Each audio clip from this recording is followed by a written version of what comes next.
አገራችን ኢትዮጵያ ካሏት መጽሐፍቶች መካከል አንዱ መጽሐፈ እሳት ወባን የወባ በሽታን ለመፈወስ የሚያስችሉ እውቀቶችን የያዘ መጽሐፍ ነው። መጽሐፈ አስማት እንግዲህ በአፄ ልብነ ድንግል ዘመነ መንግስት የተጻፈ ነው ብንልም እውቀቱ ነበረ አልተጻፈም እንጂ ኢትዮጵያ የራሷ የሆነ የስዕል ዘይቤ ያላት የአሳሳል ፍልስፍና አላት። ያለፉት በርካታ ሺህ ዘመናት አያቶቻችን የክሪስታል ቴራፒ ሰጥተዋል። ከጥንታዊ መጽሐፍቶቻችን መካከል ግን አንዱ እንቁ አበባን ነው። በዚህ መጽሐፍ ላይ እንግዲህ አባ ማስያስ ከሚያነሷቸው ነገሮች አንዱና ዋነኛው ስለ ኤሊያንስ ነው። እነዚህ ነገሮች እውነት ሊሆኑ እንደሚችሉ የሚጠቁሙ በርካታ ኢትዮጵያዊ ንግርቶች፣ ታሪኮች፣ ፍልስፍናዎች አሉ።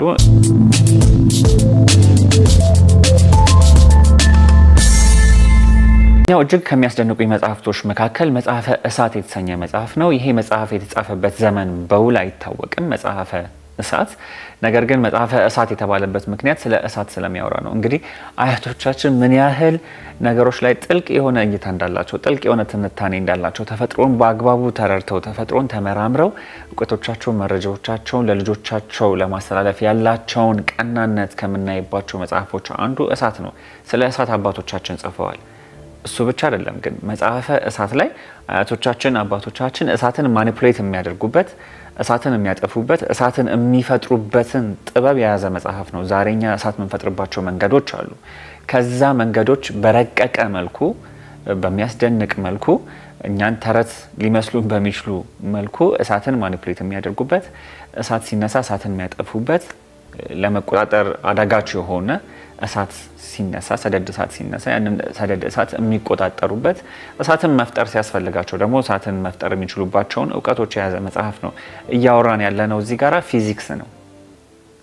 ስለዚህ ምናልባት ከዚህ ዘርፍ ጋር ተጓዳኝ የሆናችሁ ሊቃውንቶችና ባለሙያዎች መጽሐፈ እሳትን እንድታጠኑት እጠይቃለሁኝ። በቀጣይ ፕሮግራማችን ላይ እንግዲህ መጽሐፈ እሳት ያሉት ኮንቴንቶች ወይም ደግሞ ያለው ይዘት ምንድነው የሚለውን ጉዳይ በቀጣይ ፕሮግራማችን ላይ በስፋት የምንመለስበት ይሆናል። መጽሐፈ እሳት ምንድነው የሚለው ጉዳይ ላይ ዛሬ ግን እንድታውቁት ወይም ደግሞ ልሰጣችሁ የፈለግኩት መረጃ አገራችን ኢትዮጵያ ካሏት መጽሐፍቶች መካከል አንዱ መጽሐፈ እሳት ነው። መጽሐፈ እሳት የሚባል መጽሐፍ አለን። ይሄ መጽሐፍ ደግሞ ትኩረት የሚያደርገው እሳት ላይ ነው። አያቶቻችን ሰደድ እሳቶች ሲነሱ ሰደድ እሳትን የሚቆጣጠሩበት አገር በቀል እውቀትን የያዘ፣ እሳትን የሚፈጥሩበት፣ እሳትን የሚያጠፉበት፣ እሳትን ማኒፑሌት ማድረግ የሚያስችሉ ጥበቦችን፣ እውቀቶችን፣ ፍልስፍናዎችን፣ ንድፈ ሀሳቦችን፣ ቲዮሪዎችንም የያዘ መጽሐፍ ነው። በስፋት ወደፊት መጽሐፍቶቹን ካጠኗቸው ወይም ደግሞ መጽሐፎቹ ላይ እውቀት ያላቸው እውቀቱን ከሚጠቀሙ ሊቃውንቶች ጋር ተመልሰን መተን ሰፋ ያለ ፕሮግራም የምንሰራበት ይሆናል። ሌላኛው አራተኛው እጅግ የሚያስደንቀኝ መጽሐፍ ዛሬ እንድታውቁት ወይም ደግሞ ላካፍላችሁ የወደድኩት መጽሐፍ መጽሐፈ አስማት ነው። መጽሐፈ አስማት ጥንታዊ ከሆኑ የሕክምና መጽሐፍቶቻችን መካከል አንዱ ሲሆን በተለይ ሰፋፊ የሆኑ ወረርሽኞች ሲነሱ ለወረርሽኞች አያቶቻችን፣ አባቶቻችን፣ እናቶቻችን፣ ሊቃውንቶቻችን መድኃኒት የሚያዘጋጁበት መጽሐፍ ነው።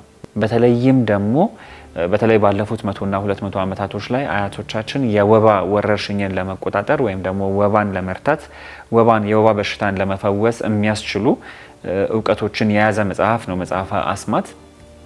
በውስጡ በጣም ብዙ የእግዚአብሔርን ስሞች ስለያዘ ሆሊስቲክ የሆነ አፕሮች ያለው መጽሐፍ ነው። ከመንፈሳዊ ሕክምና ጋርም የተገናኘ መጽሐፍ ነው። ስለዚህ በውስጡ የተለያዩ የፈጣሪ ስሞችን ስለያዘ ነው መጽሐፈ አስማት የተባለው። ነገር ግን በውስጡ ሌሎች ደግሞ መሰረታዊ የሆኑ የሕክምና እውቀቶችን ይዟል። አንደኛው የያዘው አርት ቴራፒ ነው። አርት ቴራፒ የምንለው እንግዲህ ጠልሰሞችን ወይም ደግሞ ስዕሎችን መሰረት በማድረግ የሚሰጥ የህክምና አገልግሎት ነው። ሌላኛው የከለር ቴራፒ ወይም የከለር ሳይኮሎጂ የምንለውን የህክምና አገልግሎት ከአርት ቴራፒው ጋር ያቆራኘ ወይም ደግሞ ሁለቱንም አገልግሎት መስጠት የሚያስችል ጥበብን የያዘ መጽሐፍ ነው መጽሐፈ አስማት። እንግዲህ የምዕራቡ ዓለም ከለር ቴራፒ፣ ከለር ሳይኮሎጂ፣ አርት ቴራፒ፣ አርት ሳይኮሎጂ ብሎ ወደ ህክምናው ዘርፍ ቀላቅሎ መስጠት የጀመረው በጣም በቅርብ ዓመታት ነው። የኛ ሊቃውንት አባቶች ከበርካታ ሺህ ዘመናት በፊት ቀለማት በሰው ልጅ ላይ ያላቸውን ተጽዕኖ ተረድተው፣ ቀለማት የሰው ልጅ የኃይል ጄኔሬተር መሆናቸውን ተረድተው ቀለማትን ከሰውነታችን ከጤናችን ጋር ከአእምሮአዊ ጤናችን ከአካላዊ ጤናችን ከመንፈሳዊ ጤናችን ጋር እንዴት አቀናጅተን መጠቀም እንደምንችል የሚያስረዱ መጽሐፍቶችን ጽፈዋል። ከነዛ መጽሐፍቶች መካከል አንዱ መጽሐፈ አስማት ነው። መጽሐፈ አስማት ለወባና ለተለያዩ የወረርሽኝ በሽታዎች መድኃኒት የሚሰጥበት ወይም መድኃኒት የሚዘጋጅበት ወይም መድኃኒቱን ለማዘጋጀት የሚያስችሉ እውቀቶችን የሚያስረዳ ጥንታዊ መጽሐፋችን ነው ማለት ነው። አምስተኛው የማስተዋወቃችሁ መጽሐፍ በታላቁ ንጉስ በአጼ ልብነ ድንግል ዘመነ መንግስት እንደተጻፈ የሚነገርለት ጥንታዊ መጽሐፍ ነው። ይሄ መጽሐፈ ስዕላት የተሰኘው መጽሐፍ እንግዲህ ወደ እናንተ ላቀርበው የፈለኩት በጣም ስለሚያስደንቀኝ ነው። ሌላው እንግዲህ በአጼ ልብነ ድንግል ዘመነ መንግስት የተጻፈ ነው ብንልም እውቀቱ ነበረ፣ አልተጻፈም እንጂ በማህበረሰቡ ዘንድ በሊቃውንቶቹ ዘንድ እውቀቱ ነበረ። ያንን እውቀት ሰብስበው በዛ ዘመን ላይ በአንድ መጽሐፍ ላይ ከተበው ጻፉት። እዚህ መጽሐፍ ላይ የሚነሱት ሀሳቦች ወይም ደግሞ ያለው እውቀት ምንድነው? አንደኛው የሀገራችን የኢትዮጵያን አገር በቀል የሆነ የስዕል ጥበብን የስዕል ፍልስፍናን የሚተነትን ነው። ኢትዮጵያ የራሷ የሆነ የስዕል ዘይቤ ያላት፣ የአሳሳል ፍልስፍና አላት። ስዕላችን፣ አሳሳላችን የራሱ የሆነ ታሪካዊ አውድ አለው፣ መንፈሳዊ የሆነ አውድ አለው፣ ማህበረሰባዊ የሆነ አውድ አለው። እሱን በስፋት የሚተነትን መጽሐፍ ነው መጽሐፈ ስዕላት። ከዛ ባለፈ ደግሞ የቀለማትን እውቀትና ጥበብ ይተነትናል። ቅድም በሌላ መጽሐፍ ላይ እንዳነሳ ነው አገራችን ኢትዮጵያ ካሏት እውቀቶች መካከል አንዱ፣ ሊቃውንቶቻችን ካላቸው እውቀት መካከል አንዱ ቀለማት ላይ ያላቸው እውቀት ነው። ቀለማትን ለፍልስፍና፣ ቀለማትን ለሕክምና አገልግሎት በስፋት ይጠቀሙ ነበር አባቶቻችን። ስለዚህ በዚህ በመጽሐፈ ስዕላት ውስጥ የኢትዮጵያዊ የሆነ አገር በቀል የሆነ የከለር ሳይኮሎጂ ወይም ደግሞ የቀለማትን ፍልስፍና፣ የቀለማትን ስነ ልቦና፣ ቀለማትን እንዴት ለሕክምና አገልግሎት መጠቀም እንዳለብን፣ የትኛውን ቀለም ለየትኛው በሽታ መጠቀም እንዳለብን፣ የትኛውን ስዕል ለየትኛውን ቀለም ለየትኛው ስዕል፣ የትኛውን ፍልስፍና ለየትኛው ቀለም፣ የትኛውን ቀለም ለየትኛው ፍልስፍና መጠቀም አለብን የሚለውን አገር በቀል የሆነ እሴታችንን የሚያስረዳ መጽሐፍ ነው ማለት ነው። ወይም ይሄ ጥበብ ከተገለጸባቸው መጽሐፍቶች አንዱ መጽሐፈ ስዕል ላይ ነው። ይሄ ጥበብ መጽሐፈ ስዕል ላይ ተገልጿል ማለት ነው። ሌላኛው ስዕሎች እንዴት ይሳላሉ፣ በምን ላይ ይሳላሉ፣ ከተሳሉ በኋላ እንዴት ልናስቀምጣቸው ይገባል፣ ስዕሎቹ ምን ልናለብሳቸው ይገባል የሚሉ እጅግ በጣም የረቀቁ በስፋት በዝርዝር የተቀመጡ ጥንታዊ አገር በቀል የሆኑ የስዕል ፍልስፍናችንን፣ ስርዓታችንን፣ ከስዕል ጋር የተያያዙ ሕክምናዎቻችንን፣ የሕክምና ዘይቤዎቻችንን ሰንጎ የያዘ ጥንታዊ መጽሐፍ ነው መጽሐፈ ስዕላት። ተመልካቾቻችን ልብ እንድትሉ የምፈልገው ነገር እዚህ ጋር የማቀርብላችሁ መረጃ በራሱ ሙሉ አይደለም። እኔ ለእናንተ መነሻ የሚሆን ነገር ነው የምሰጣችሁ በዚህ ፕሮግራም ላይ።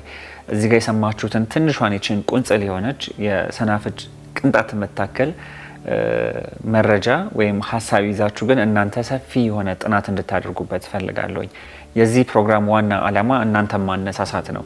ለጥናት እንድትነሳሱ፣ ለምርምር እንድትነሳሱ፣ ጥያቄ ለመጠየቅ እንድትችሉ ለማድረግ የሚያስችሉ መነሻ ደቃቅ ነጥቦችን ነው ወደ እናንተ የምናደርሰው።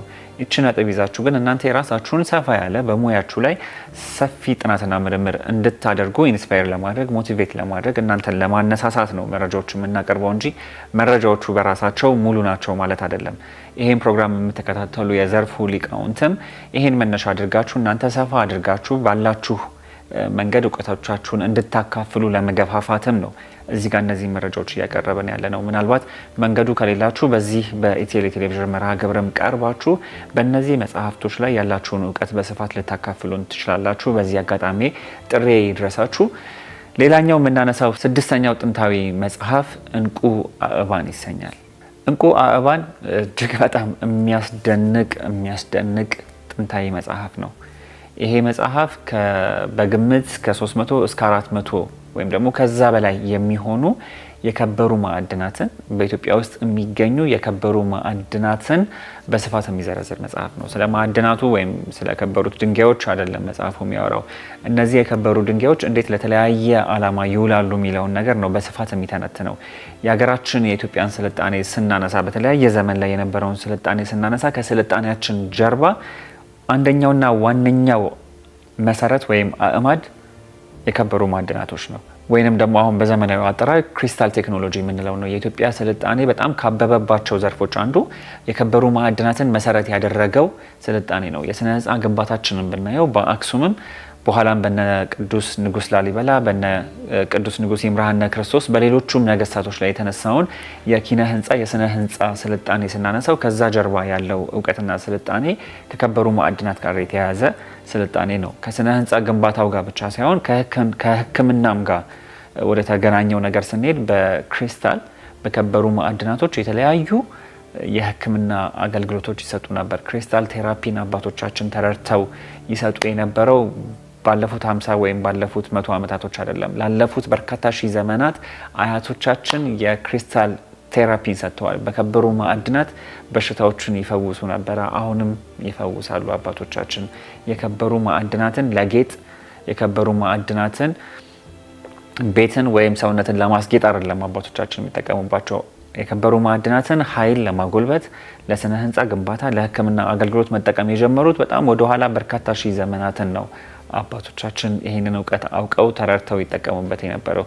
ስለዚህ እንቁ አእባን ከ400 በላይ የሆኑ የከበሩ ማዕድናትን ስም ዝርዝራቸውን፣ አይነታቸውን፣ እነዚህ የከበሩ ማዕድናቶች ለምን የቴክኖሎጂ ግብአቶች እንደሚውሉ አሰራራቸውን በስፋት የሚተነትን ጥንታዊ መጽሐፍ ነው። ይህንን መጽሐፍ ነፍሳቸውን እግዚአብሔር ይማረው ታላቁ የኢትዮጵያ ታሪክ ተመራማሪ መሪራ ሳማን በላይ በተወሰነ መልኩ የዚህ መጽሐፍ የተወሰነ ክፍል በአሳተመውልናል። እንቁ አእባን የተሰኘ መጽሐፍ በገበያ ላይ ያለ እንግዲህ ደራሲ፣ የታሪክ ባለሙያ፣ የታሪክ ተመራማሪ አባታችን መሪራ ሳማን በላይ የጻፉት መጽሐፍ አለ። በጣም ጥሩ መጽሐፍ ነው። ለጥናት ለምርምር መነሻ ይሆናል እና ዋናውን የብራናውን ወይም ጥንታዊን እንቁ አእባን ለመረዳት የመሪራ ሳማን በላይ ስራ በጣም ጥሩ መነሻ በመሆኑ በገበያ ላይ ይገኛል። ሁላችሁም ገዝታችሁ እንድታነቡት በዚሁ አጋጣሚ ልጋብዛችሁ ወዳለሁኝ። ስለዚህ ከጥንታዊ መጽሐፍቶቻችን መካከል ግን አንዱ እንቁ አእባን ነው። የተለያዩ የከበሩ ማዕድናትን በኢትዮጵያ ውስጥ የሚገኙ ማለት ነው የእነሱን የሕክምና አገልግሎት ከስነ ህንፃ ግንባታና ከሌሎችም እጅግ ከሚያስደንቁ ሌሎች የሳይንስ የቴክኖሎጂ ውጤቶች ጋር የተገናኙ እውቀቶችን የያዘ መጽሐፍ ነው። በሌላ ሳምንት ላይ እንግዲህ ስለ ከበሩ ማዕድናት ማንሳታችን አይቀርም። ስለ እንቁ አእባን መጽሐፍ ሳይሆን የተለያዩ የከበሩ ማዕድናትን እናነሳና የትኞቹም የከበሩ ማዕድናቶች ለምን አገልግሎት ይውላሉ፣ ለሕክምና አገልግሎት የሚውሉት የትኞቹ ናቸው፣ ለስነ ህንፃ ግንባታ የሚውሉት የትኞቹ ናቸው፣ ለግንኙነት ወይም ለኮሚኒኬሽን መንገድነት የሚጠቀሙባቸው የከበሩ ማዕድናቶች የትኞቹ ነበሩ የሚሉትን ጉዳዮች በሚቀጥለው ሳምንት ላይ በስፋት የምንመለስበት ይሆናል። ነገር ግን ስለ ኢትዮጵያ ስናቅ ስለ ኢትዮጵያ መጽሐፍት ስናቅ ልናቃቸው ከሚገቡ ልንመረምራቸው ልናጠናቸው ከሚገቡ መጽሐፍቶች መካከል አንዱና ዋነኛው እንቁ አእባን ነው ማለት ነው። ኢትዮጵያን ለማወቅ አገራችንን ለማጥናት አገራችንን ለመመርመር ትንሽዬ መነሻ ነገር አግኝታችኋል ብዬ አስባለሁኝ። ሙሉ መረጃ አይደለም በደጋግሜ እንደነገርኳችሁ። እነዚህን ፍንጮች ግን ይዛችሁ ለምሳሌ የስድስቱን መጽሐፍት ርዕስ መነሻ ሀሳባቸውን ይዛችሁ እናንተ ያላችሁን አቅም በማዋል ያላችሁን አቅም ኢንቨስት በማድረግ እነዚህ መጽሐፍት እንድታጠኗቸው፣ እንድታነቧቸው፣ እንድትፈልጓቸው፣ እንድትመረምሯቸው የዘርፉን ሊቃውንቶች ስለነዚህ መጽሐፍት እንድትጠይቋቸው ላሳስባችሁ እወዳለሁኝ። የመጨረሻውን መጽሐፍት ከማንሳታችን በፊት የአፍታ ቆይታ እናደርግና ተመልሰን እንመጣለን።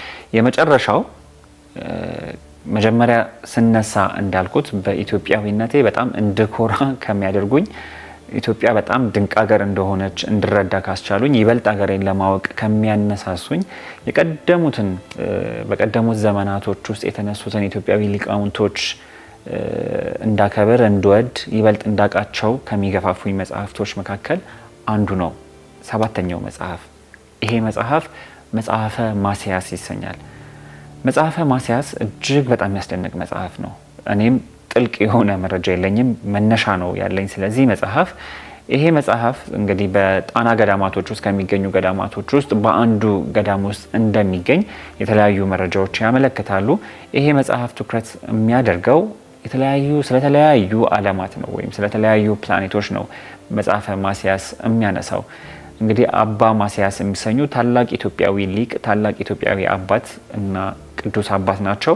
እኚህ አባት እንግዲህ ጣና ላይ ከሚገኙ ደሴቶች መካከል ላይ ወይም እዛ ደሴቶች ላይ ከሚገኙ ገዳማቶች ላይ በአንዱ ላይ የነበሩ አባት ናቸው። እኚህ አባት የተለያዩ ፕላኔቶችን ከምድር ላይ ተነጥቀው የተለያዩ ፕላኔቶችን ሄደው እንደተመለከቱ የሚያሳዩ መረጃዎች አሉት። ወይም መጽሐፉ በዲያሪ መልክ የተዘጋጀ ነው። እኚህ አባት የተለያዩ ዓለማትን ሄደው አይተው ጎብኝተው የተመለከቱትን ነገር እዚህ ቦታ ሄጄ ይሄንን አየው፣ እዚህ ቦታ ሄጄ ይሄንን ተመለከትኩኝ ብለው እንደጻፉት የሚያሳዩ ትውፊታዊ መረጃዎች አሉ ማለት ነው። ይሄ መጽሐፍ ኮፒው እንዳለ ይታወቃልም ይነገራልም። በዚህ መጽሐፍ ላይ እንግዲህ አባ ማስያስ ከሚያነሷቸው ነገሮች አንዱና ዋነኛው ስለ ኤሊያንስ ነው ወይም ደግሞ ዩፎ እያለንም ስለምንጠራቸው አካላት ይሄ መጽሐፍ በስፋት ያነሳል።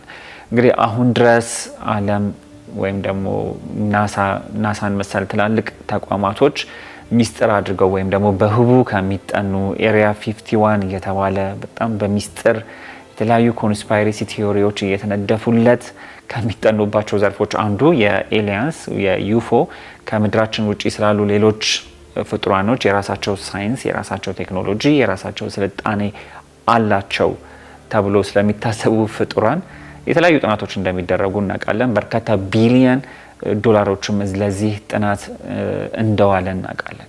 አሁን ድረስ እንግዲህ በእርግጠኝነት ኤሊያኖች አሉ፣ እነሱን ኮሚኒኬት አድርገናል የሚሉ ንድፈ ሀሳቦች፣ ኮንስፓይሬሲ ቲዮሪዎች፣ የተለያዩ ዶክመንታሪዎች፣ የተለያዩ ሰዎች ቢወጡም በመንግስትና በተቋም ደረጃ ግን እስካሁን በእርግጠኝነት የተናገሩት ወይም የሰጡት ፍንጭም መረጃም የለም።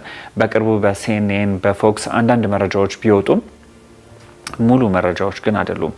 የኛ ሊቃውንት አባቶች ግን እንግዲህ ከበርካታ መቶ ዓመታቶች በፊት የነሱ ኤሊያኖች አሉበት ተብሎ የሚታሰቡባቸው ፕላኔቶች ላይ ሄድን ብለው ስለነዛ ፍጡራኖች ማንነት፣ ምንነት፣ ስለ አኗኗራቸው፣ ስለ አፈጣጠራቸው፣ ስለ አካላዊ ሁኔታቸው በስፋት ጽፈዋል ማለት ነው። እንደዚህ መሰል መረጃ ከተጻፉባቸው መጽሐፍቶች አንዱ መጽሐፈ ማስያስ ነው። መጽሐፈ ማስያስ ላይ እንግዲህ እነዚህን ፍጥረታቶች ካለ ፍጥረታት ነው የሚላቸው። እነዚህ ካለ ፍጥረታት የተባሉ ፍጥረታቶች አንድም ኤሊያንስ የሚባሉት አይነት ካራክተር አላቸው። ሌላ ደግሞ እንግዲህ በተለያዩ የሆሊውድ ፊልሞች ላይ እንደምናየው ለምሳሌ ክንፍ ያለው ፈረስ እናያለን።